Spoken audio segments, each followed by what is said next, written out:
In this video, I want to show you how to make a slip knot and how to make a chain using slip knot.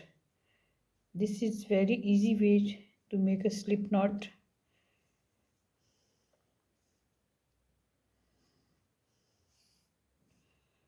First of all, make a cross and insert your hook into the gap, yarn over, pull up the loop and make one single crochet. Yarn over, single crochet, yarn over, single crochet, yarn over, single crochet.